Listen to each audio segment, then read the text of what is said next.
மகாபாரதத்தை எழுதுவதற்காக உடைத்த தன்னுடைய தந்தத்தையும் பாசாங்குசத்தையும் மோதகத்தையும் தன் கைகளில் ஏந்தியுள்ள ஹரித்ரா விநாயகரின் வயிற்று பகுதியில் ராகுவும் கேதுவும் அமைந்திருக்கின்றனர்.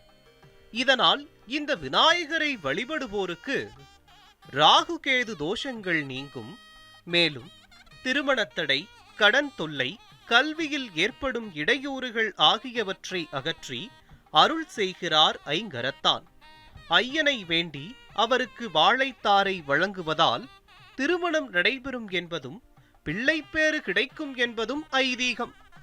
நவதானியங்களை கொண்டு தொடர்ந்து 9 சங்கடஹர சதுர்த்திகள் அர்ச்சனை செய்வதால் கடன் தொல்லையிலிருந்து விடுபடலாம் என்பதும் நம்பிக்கை.